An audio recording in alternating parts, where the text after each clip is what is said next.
በድብድብ የሚፈታ ነገር በወሬ ያረዘማችሁ ነበር ሲባል የነበረውን የቶሚንና የጌቾን ጉዳይ ዛሬ በቦሌ መድኃኔዓለም ቤተክርስቲያን ተገኝተን የተለያዩ ሽማግሌዎች የተለያዩ ትልልቅ ሰዎች በተገኙበት እግዚአብሔር ያክብራቸው ሁሉንም በእርቅ ፈተነዋል። ሰሞኑን እንደ አዲስ አነጋጋሪ ዜና ሆኖ የመጣው አንድ ነገር አለ። ጌታቸው የጂም ባለቤቱ ውድድር አዘጋጁ ሰሞኑን ታዋቂ የሆነ የመጣው ጌታቸውና ቶሚ እሱም የጂም ባለቤት የፊትነስ አሰልጣኝ ጸብ ውስጥ መግባታቸው ይታወቃል። ከዚህ በፊት ተጣልተው ቶሚም እያለቀሰ ቪዲዮ ለቆ በሽምግልና ታርቀው ነበር እዚህ ጋር እንደተመለከታችሁት። ከዛ በኋላ ተመልሶ ደግሞ ሌላ አነጋጋሪ ቪዲዮ ለቀቀ። አባቱም ጣልቃ ገባበት። ብዙ ታሪኮች ተነሱ። እስኪ የእሱን እንመልከት። ቪዲዮ ላይክ በማድረግ ጀምሮ ይመቻችሁ። ቶሚ አባት ነው ተዋወቁት እያልክ እጁን ይዘህ መዞር ማለት ምን ማለት ነው? ወደዛት ምን ላይክ አንተ እንደው ሴንስ እንዳለው ሰው ምንድን ነው የምትረዳው ከዚህ? ገባ? እነዛ ሰዎች እየደወሉ እኔን ዋይ ለምን እንደዚህ ታደርጋለህ? ለምን አትወስደው? እኔ የራሴ የሆነ ፕሮብሌም አለብኝ። ከድሮ ህይወቴ ከትራማ እያገገምኩ ነው ያለሁት፣ ለመቆም እየሞከርኩ ነው ያለሁት። ስለዚህ ሁሉን ከቶፍ አድርጌ ትቻለሁ። በቃ እኔ ራሴን ለመቀየርና ለማሳደግ እየሞከርኩ ነው። ያሳለፍኩትን ነገር ነግሬሃለሁ። እንግዲህ ይህን የሚናገረው ሚዲያ ላይ ቀርቦ ስለ አባቱ ነው።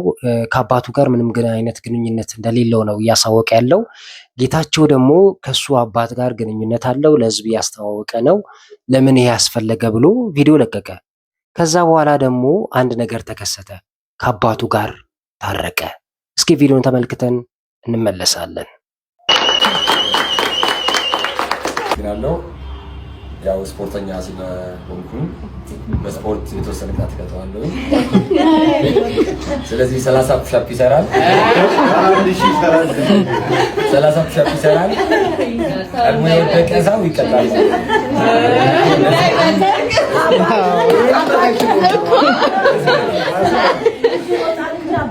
አይቀድምም።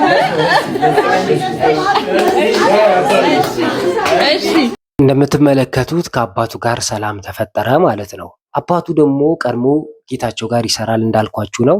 ከዛ ይሄ ነገር ከተፈጠረ በኋላ አንድ ቪዲዮ አባትየው ሰራና ማስፈራሪያ ነገር ለቀቀ። እስቲ አባቱን ደግሞ ቪዲዮ እንመልከት። ከዚህ በኋላ ጠቡ ከኔ ጋር ነው። ሰላም ቤተሰብ እንዴት ናችሁ? ኃይሉ ብርሃኑ እባላለሁ። የቶማስ ኃይሉ አባት ነኝ። ሰሞኑን የተፈጠረውን ነገር አይቻለሁ። የቤተሰብ ጉዳይ የቤተሰብ ነውና ሚዲያ ላይ ወጥቶ እንደዚህ ሲቦካ ማየት በጣም ትክክል አይደለም። እውነት ለመናገር ከሆነ ቶማስ በጣም ጠንካራ ልጅ ነው፣ ጎበዝ ነው። እሱ ስለሆነ ነው እዚህ ደረጃ የደረሰው። እኔ በህፃንነቴ ነው የወለድኩት። ገና 8ኛ ክፍል ነኝ። እንግዲህ ከ8ኛ ክፍል ጀምሬ ዩኒቨርሲቲ ተመርቄ ወጥቼ ምንም ኃላፊነት የምወስድበት እኔም ራሴ ሰው ላይ ስለነበርኩኝ ምንም ኃላፊነት የምወስድበት ነገር ስላልነበረኝ እንደምትመለከቱት አባትየው ወጥቶ በመጀመሪያ እንግዲህ ስለ ቶማስ ነው ያሳወቀው። በልጅነት ነው የወለድኩት። ከዛ በኋላ እንግዲህ ቶማስ እንደሚለው ነገር አላሳደገውም፣ ያቂም ይዞበት ነው መሰለኝ። እስካሁን ድረስ ተጣልቶ ነበር። በቅርቡ ነው የታረቁት አሁን እንደምትመለከቱት። ከዛ ደግሞ አባትየው ማስፈራሪያ ቪዲዮ ለቀቀ። እስቲ እንመልከተው። እዚህ ሰላማችንን ለመውጠጥ ሰላምን ለመረበሽ እጃችሁን እየሰደዳችሁ ያላችሁ ሰዎች ካላችሁ እረፉ። ከዚህ በኋላ ጠቡ ከኔ ጋር ነው። ከታተላለሁ።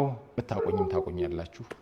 በእርግጠኛነት ወደ ኋላ ዞር ብላችሁ የኔን ታሪክ መጠየቅ ትችላላችሁ። ወደ አልሆነ እርምጃ ልገባ እንደምችል እንድታስቡ ፈልጋለሁ። ከዚህ በኋላ ማንም ሰው በዚህ ጉዳይ ላይ ያለፈችን የሆነች ታሪክ እየቆነጠረ ሚዲያ ላይ ያመጣ የሆነ ምናምን ላይ ማሸማቀቅ ምናምን ለማድረግ የምታስቡ ሰዎች ፕሊስ አቁሙ። መለከቱት በጣም ማስፈራራት ጀመረ። እረፍ የሚል መልእክት ነው ለነጌታቸው ይመስላል። ነጌታቸው ነው እንግዲህ ትክክለኛ ጸቡ ቀጥታ ከኬች ጋር ነው አይደል ጸብ የተነሳው። እና ይሄን ሐሳብ ከተለቀቀ በኋላ ቲክቶክ ላይ ብዙ ሐሳቦች የተሰጡ ይገኛሉ። አንድ የተመቸኝን ኮሜንት ሐሳብ ቪዲዮ አሳይቻችሁ ፕሮግራሜን አበቃለሁ። ላይክ ማድረግ እንዳትረሱ። እስቲ የእናንተ ደግሞ ሐሳብ ጻፉልን። አብራችሁን ቆዩ። ቶሚ ወላጅ አምጥቶ እያስፈራራ ነው አይታችኋል። ጌታ ምስክር በጣም ነው እያሳቀኝ። አባቴ ወጥቶ ከአሁን ወዲህ ከእኔ ጋር ነው ችግራቸው ምናምን ያለ ነው። እና ሳይኪያትሪ ምናምን ሰዎች ብትመለከቱ ጥሩ ነው።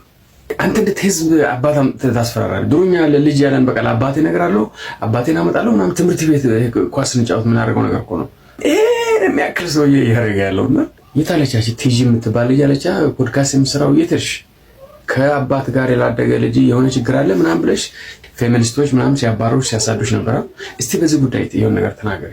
እኔ በእርግጥ ከአባት ጋር ያላደገ ጀግና ወንድ አውቃለሁ፣ ግን አብዛኛው ይሄ ከአባት ጋር ያላደገ ልጅ በጣም አስቸጋሪ ነው ማለት ነው። እሱ ደግሞ የሚለው እንግዲህ ቶማስ በመጨረሻም ወላጅ አመጣ ይላሉ። በጣም ውድ መያዣ ሆኖ ነበር ወላጅ አመጣ ምናምን እያሉ እና ፎሎ ያደርገኛል አንፎሎ ያደርገኛል የሚል እንደውም ሰሞኑን ትሬድ ሆኗል እና የሁለቱ ባለ ጂም ቤቶች ጸብ በጣም እየተስፋፋ ይገኛል። ጌች ግን ሰሞኑን እንደ ድሮ ምላሽ አልሰጠም። አርፎ ይሄ ኤምኤምኤም ውድድሩን እያጧጧፈ ይገኛል። ፕሮግራማችንን አበቃን። ሰላም ሁኑ።